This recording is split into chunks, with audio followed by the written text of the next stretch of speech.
time for a new edition of What's New at the Zoo with Jim Bartoo. Hi. I'm Devin O'Day. How are you, Jim? I'm good. Thanks for having me back here again. This is fantastic. I love this tiger exhibit, Tiger Crossroads. I mean, Tiger Crossroads is amazing. It's one of my favorite things to do, and especially if you're here for Zoolumination and you need a little warm-up time, you can come in here. You can, yeah. You can stop in here. The tigers are going to be out for a little while anyway, so if you come in early enough, you might be able to see them out at night before they go in for the evening. Well, speaking of Zoolumination, it's open now, and it's a nighttime exhibit that is so amazing. Let's talk a little bit about it. These lanterns are built for this one display, and they'll run through February 4th. And then at the end of that, the lanterns are destroyed. They're completely destroyed, recycled, and we build brand new ones each and every time that they go out. We reuse as much as we can out of the products of there, but the actual designs and everything are completely dismantled and taken apart, and we build new stuff every year. So what you're going to see at this Zoolumination is brand new. Some of it is absolutely beautiful, and if you thought the stuff you saw last year was huge, you should see the thing in the field this year. It's easily amazing. 60 feet high. It is just a massive lantern that you're going to see out there, and of course, we have a dragon back again this year. You got to have a dragon. But you're going to be open. It's part of the holiday season. It is running all the way through February 4th, and until January 7th, it's running every single night. And when I say every single night, I'm talking about Thanksgiving night, Christmas Eve, that night, Christmas night, New Year's Eve, New Year's Day. All of these evenings we're going to be open for Zoolumination. So, and these are all the times when family comes in to gather and be together, and those are going to be popular nights for people to get out. And so if you have a date that you really want to visit, go ahead and get your tickets in advance. Well, coming up in December, there's something very cool at the zoo, and I love the mounted police. They use Tennessee walking horses. Okay, that's one of the things I love about them. Mm-hmm. But they're having a toy drive. That's right. They do this every year, and it's on the first Saturday and Sunday in December. I think it's the 2nd and 3rd this year, and they'll run it during the day, so 9 a.m. to 4 p.m. when the zoo is open. You can bring out new toys. We don't want your used toys. Bring out new toys. Don't wrap them. You donate them to the police department. They give them away as part of their Christmas basket program to kids that are in need. It's a great program, and the zoo throws in an added incentive that for every new toy that you donate, we'll give you a ticket to the zoo that you can come back and visit anytime you want during normal hours until May 1st of next year. Speaking of gifts, let's talk about zoo gifts for the holidays. Oh yeah, let's do that. We have an array of things that you can give. You know, everybody's talking about experiences to give for Christmas, right? Not just things and stuff, but experiences, and the zoo is loaded with them. First of all, gift memberships, so you can come back and just visit the zoo as much as you want all year round. If you have if you're like me and you have brothers and sisters who are all married and have kids of their own, instead of buying for each individual person, the entire family, you can buy one membership for the entire family. Everybody gets to use it all year long. Great gift memberships. Grandparents, this is a great way to give back to all your grandkids and make it simple. Do it all online. It's nice and simple to be able to do. Backstage pass programs is another one. You can buy certificates for backstage pass programs, and this is a special up-close experience that you can have with a variety of animals. You can see which ones that we have up online. You can buy for specific experiences, or you can just buy a general certificate, and then whoever it is that you give it to can pick where they want to go. Lots of different options for that. So there's certificates as well. Adopting an animal. That's something else that you can do, and you get plushies with it as well. So you get a little nice plush animal, but it's not just the plush that you're giving the kid. They also get a certificate that says that this is going to support these animals at the zoo. So it helps care for them on an ongoing basis for adopting an animal. You know, I will tell you that somebody asked me, they said, hey, can you get me backstage passes for the Nashville Zoo? And I laughed at them because I said, there's not a stage. What are you talking about? Backstage passes. And I thought they were just pulling my leg. But you can get backstage passes. It's actually called a backstage pass, mostly because we're in Music City, and while, we have to be a little bit of branding for ourselves. So it is called a backstage pass, but it's a behind-the-scenes tour, and we have lots of different ones that you can choose from. I know that we have a rhinoceros tour that you can do. There's also, a sloth that you can do now. So we have lots of different types of tours that you can do. I want to do that one. I know, and get up close to see the sloth. That would be fantastic. They are right? so cute. I follow them on Instagram. All the sloth videos in the world. I think it's just like they move. They move. Yeah. I want to see that. Yes. Super slow. My spirit animal. I love it. You know what? And I will explain that we've got a lot of kids here today as we tape this show, and we are so excited. Field trips are a big deal here at the zoo. They're a huge deal, and in the fall we actually see quite a few groups, and there's several that are here with us right now, very quietly sitting behind us and observing the tigers as part of our Tiger Crossroad exhibit. They're part of the Nature Academy. Is that right, guys? Did I get that right? Nature Academy, part of Nature Academy, brand new school that just opened up down in the Lenox Village area, and all these kids are out today observing tigers behind us. Felix, in particular, the male that's out here. Well, this is amazing. Well, we're going to go to break. We've got lots of animals that are going to be on the show. We're going to have some creepy crawlies that are just creepy crawly. Yeah. We'll just say this episode has a lot of legs. It's got a lot of legs. All right. I wonder if all of our kids from the Nature Academy can wave as we go to break. Hey, you guys. Hi. Say hi, everybody.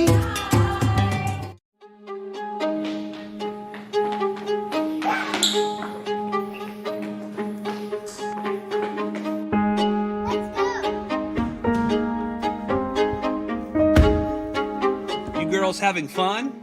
Yeah, I'm going to key of my own pretty soon. Me too. Good night, Kia guy. Good night.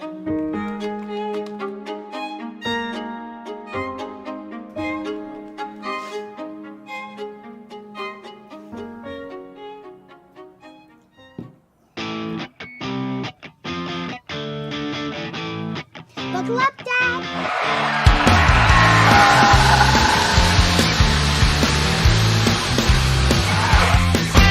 Are we there yet?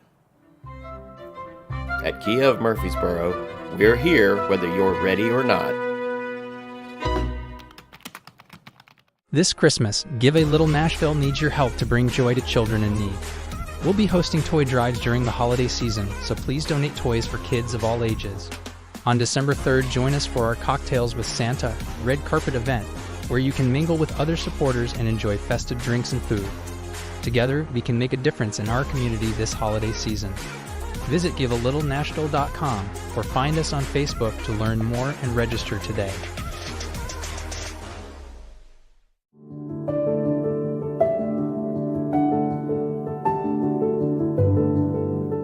Welcome to the Omni Nashville Hotel. Urban elegance with a vintage touch. Our 800-room hotel opened up in the fall of 2013 with 746 guest rooms and 54 suites.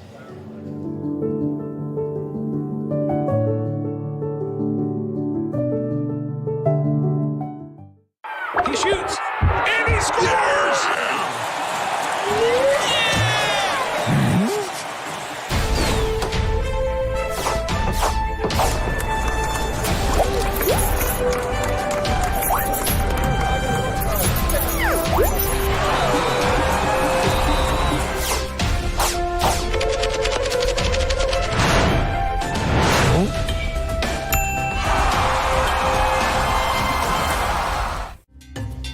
Welcome back. We're here at Tiger Crossroads. Jim, tell us a little bit about this exhibit. Oh, well, this exhibit opened up in 2019, I believe. Wow. Yeah, you caught me off guard. I think it's 2019, yeah.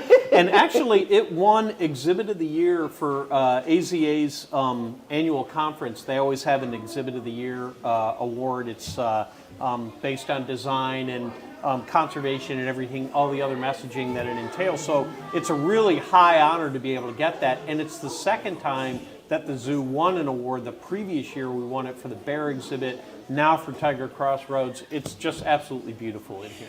And there's a wonderful class here from the Nature Academy. Life is really good for all these kids. And we're going to introduce you to the carnivore keeper extraordinaire. Sherry Kearns is with us. Hi, Sherry. Hi. How you doing, David? I'm doing great. I love this exhibit so much. Thank you. So much.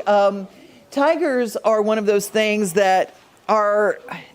Is there a time that they're good to see? I mean, are they more likely? Because sometimes you come out here and look in these windows and you don't see tigers. Yes. Or they're sleeping, which is what cats do best. That's what they do 20 hours of their day is sleep. So yeah, you will find them usually early morning when we first put them out on the exhibit, because we've just went out there and put fun stuff for them to look for, or we'll hide some food for them, and we'll put different smells and things for them to do out here. So they do like to already patrol their area first thing in the morning. Of course, wildlife goes through there. They get different scents and smells. So from that, they are way more active first thing. And then after that, they like to sleep right here on this patio. I see them sleeping. How much are big cats like tigers like our domestic house cats? I've always wondered about that. Do they have some of the similar habits? Yes, they do. They have very much had the similar habits. These are just big ones that can kill you. Are you ever scared? Not as long as that mesh is between us. I'm comfortable, but they can let out a good roar, and it can send chills down your back. Oh, okay. Yeah, but I feel perfectly fine with them, with the protected contact with the mesh between us. You know, I think about that all the time when it comes to feeding time. What do you feed them? They're on a variety of ground meat, a chunk meat similar to the steaks we eat. And they also get whole prey items, which is frozen, but we thought and give it to them. And sometimes they get goat's milk, seems to be one of their favorites. Wow. Yep, we make that up and give it to them as an enrichment item. Conservation is a big part of what we do here, and conservation for tigers is so needed because we are losing tigers around the world. The populations are going down, but what are you doing for conservation? Well, Nashville Zoo does support, financially supports the tiger conservation campaign, which it helps reduce the poaching and tiger human conflict, as well as we try to save their habitat. It's helping save that. And from them selling in tiger parts as well. And we're also part of the Species Survival Plan, which aids in the genetic diversity of Sumatran tigers in the human care. You know, you think about cats don't like water, but tigers do. They love water. Swim. Mm-hmm. They absolutely do. Yep, they get into the water. I've seen tigers pull like buffalo, like out of the water. They'll go in to get buffalo and like pull whole buffalo out. I mean, just immense power out of these animals while they're in the water. Yeah, they love the water. They hide their scent in the water, right? So sometimes they'll defecate in the water to hide their scent so other animals, their prey, can't tell that they're around. So they'll mask it that way. Yeah. They're really smart. They are extremely smart. Okay, do they know their names? Okay, are they like pets when you have them at the zoo and you care for them every day? Absolutely, they do know their names. They do come when they're called. They're very, very trainable, very well trained. Do you ever have a thing like a big carpet-covered post out there so they can scratch? A litter box. A litter box. Tell me about cleaning Yes. the tiger's litter box. Boy, well, they can make their litter box anywhere they like. Usually if it's a tub of hay that we get them to sleep in, they like to go in that as well. So that's easier cleanup, but they just go everywhere and anywhere they like.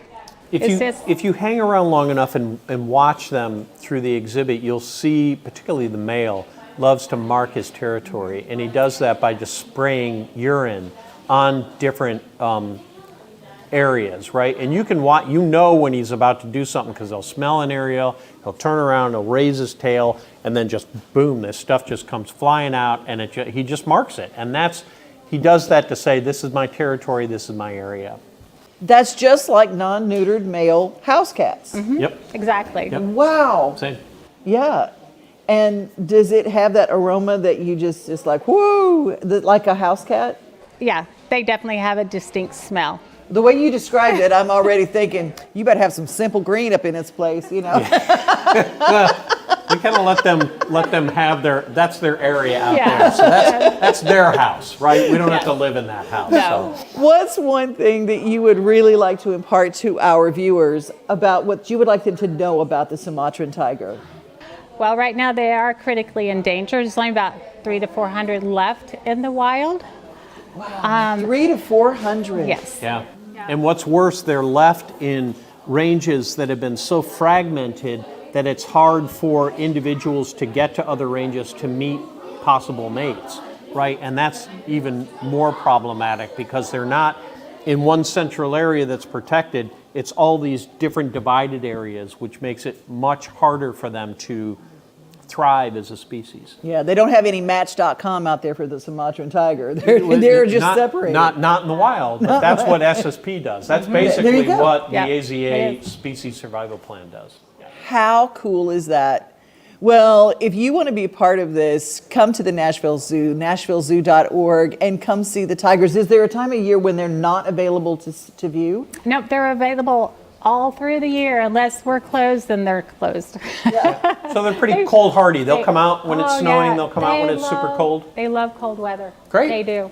Absolutely. Okay, well, wait. And before we go, most of the public knows that we have tiger cubs now. We have 3 tiger cubs, right? And the big question that I get is, when can the public see them?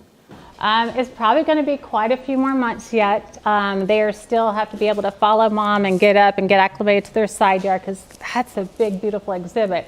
They get lost in that right now, but it's going to be quite a few more months. There's a moat right there Oh, with an yeah. edge that they could Yes. possibly fall off of. Yes, So it is. yeah. So we had talked about them possibly being in a safer yard, like a side yard. Tell me a little bit about that. Yep. Right now we let mom go out a little bit to get a little break to go out, but eventually we're going to be letting the cubs go out there and we make sure it's all safe for them. It's a pretty nice sized yard, but definitely not as big as this. We want them to be able to follow mom and get up and be mobile. So we're working on things to get them up and out there. Okay, fantastic. And I know we had talked about possibly getting a camera up there so Yeah. people can see them in the side yard, putting a monitor inside this building in a viewing area so people can actually see the cubs out playing in the yard. There's a lot of hoops we got to jump through to make that happen, but that's kind of what we're hoping for. Yeah. I love Absolutely. that. I love when you're able to view some of the animals online. Because, if you can't get to the zoo or if you're listening and viewing for somewhere else and you're planning a trip to Nashville, always make sure that Nashville Zoo is on your list to see. It's one of the top things to see in Nashville, and we're really proud of what the Nashville Zoo does. Thank you, Sherry. Thank you very thank much you for very having much me. for coming out. Appreciate it. It's called Tiger Crossroads, and it's part of our Nashville Zoo. NashvilleZoo.org. Get your family membership today. This holiday season, the largest lantern festival in the country returns to Nashville Zoo. See more than 1,000 Chinese lanterns. Welcome back to Zoolumination at Nashville Zoo. Bigger, brighter, and better than ever. At Area 51 Tech Solutions, our team specializes in servicing and repairing major brands of electronics, including computers, tablets, cell phones, HD TVs, and gaming consoles. Area 51 has been our go-to place for all our tech repair needs for years. You name it, they can fix it. Trust the kid who broke it. Give them a call today at 615-379-8113. Welcome to the 2023 Magical Holiday Home Tour, coming for one day only. Immerse yourself in the spirit of the season as you explore stunning displays, twinkling lights, and charming decorations. The general admission tour of area luxury homes, including historic Rosemont and a special tinsel tour of the original Fairview Plantation Mansion. Come and experience the warmth of the holidays by touring spectacular luxury homes. It's an event you won't want to miss.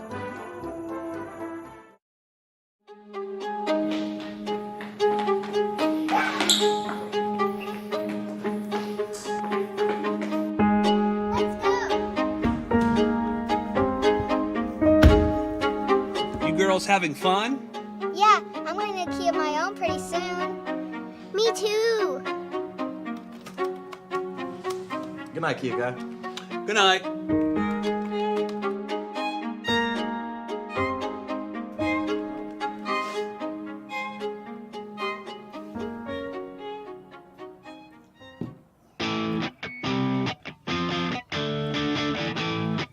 Buckle up, Dad.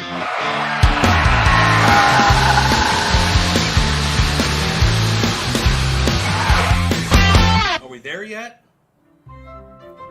At Kia of Murfreesboro, we're here whether you're ready or not.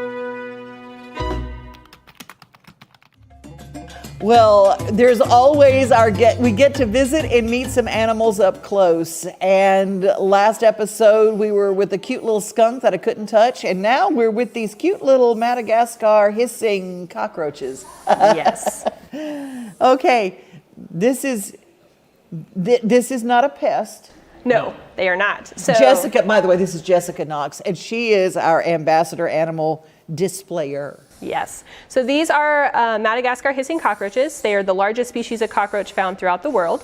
And there's actually about 3,000 different species of cockroaches found worldwide, but only 30 of them are considered to be pest or invasive species. And those are typically the ones that you're going to find like in your kitchen and places that you don't like those necessarily big want ones those. that we call water bugs that fly at you in Louisiana and go click, click, click, click, click, click, click, click, you know. Right, Yeah, or Florida, the ones that drive vehicles.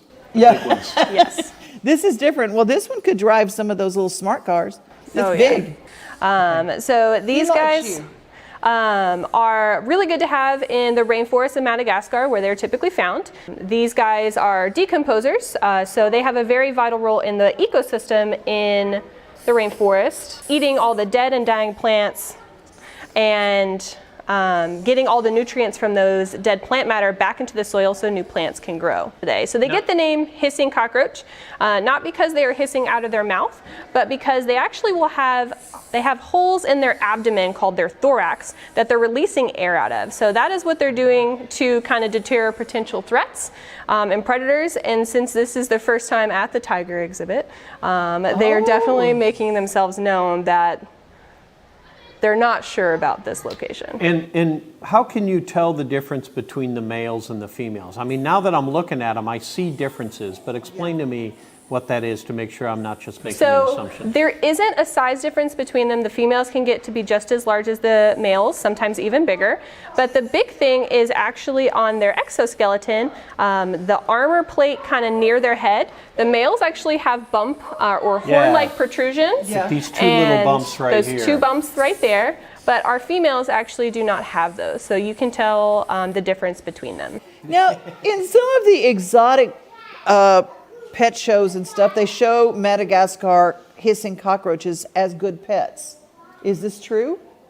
You have to know kind of their specific needs, and a lot of people unfortunately do have an aversion for bugs. So if people are interested, I do know that there are some people who do have them as pets, but just like any pet, they do have those specialized needs that you have to be able to meet. But the big thing is we always want people to know that they could potentially be an invasive species. So if they get out of their enclosure, they can reproduce very quickly, and so that actually can change up the local ecosystem if they were to get out into the wild in nature. Oh, we don't want that. We do not want We that. don't want that. One thing we love to do here at the zoo is to educate people about species, so hopefully that even if they don't like that animal, they have an understanding of their important role that they have in the ecosystem, and to help with the biodiversity, to keep the population of all creatures in that area healthy and thriving. It's all about balance. It's all about balance. Do you have something else to show I us do. today? I have a Well, couple more. while you get the next animal, I've got a question. Teresa from Kentucky says, "How did you get the rhinos here from Africa, Jim?"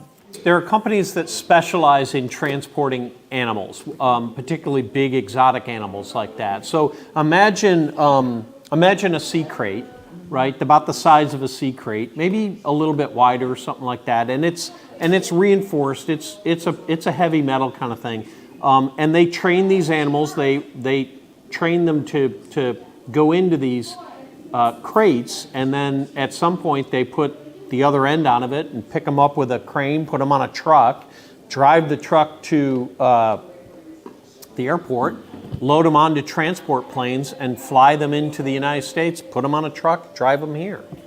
Okay, these things, I'm not as friendly with these. These don't feel like bugs, but what are they? So these are giant African millipedes. So they're the largest species of millipede found in the world. So This is about as big as they get. They can get just a little bit bigger. So if you translate the word millipede, milli translates to the Greek word for million and pede for leg. Million legger. So it looks like they have a million legs, but they don't actually have a million legs. It just looks like it. Have somebody ever counted how many legs? So they average about 350 as an adult as well. So with each segment that they have on their body, they actually will have 4 legs for every segment along their body. Oh. And as they grow, they will actually get 3 new segments of growth every single year. So they get 12 legs per year. Well, look, they're little. It's graceful though. It's like yes. They don't look at the way it kind of follows itself as they move forward across the legs. Just kind of move forward. They move each leg kind of in waves. Yeah, I was looking at that. I'm playing Twister with these guys. So with them, they don't move every single leg at the same time, so they'll move different segments, and gradually it will help them kind of climb across whatever they're eating. And just like the cockroach, they are also decomposers. They just live in the rainforest of Africa rather than Madagascar, which is off the coast of Africa. Now, these guys have a really good defense mechanism, which is a little bit more intense than the cockroaches. So if these guys are ever eaten by a larger predator, because some animals in the rainforest may think that this would be a nice tasty treat, it's a nice big amount of meat.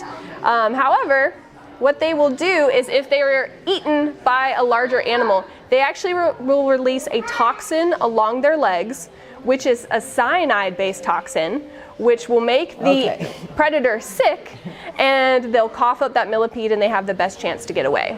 So as long as you don't like lick your hands or anything, you're good. So it has to be consumed. Yeah. It's not poisonous, and it can't be absorbed through our skin. It has to be ingested.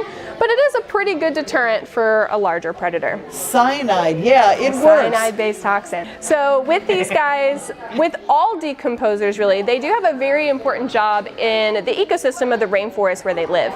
So we actually do get a lot of really important things from the rainforest that help us in our day-to-day life. So we do get a lot of medicines from plants that are derived in the rainforest. So if you ever get sick, decomposers like the millipedes and the cockroaches are helping to break down the nutrients so those plants can grow so you can eventually have medicines.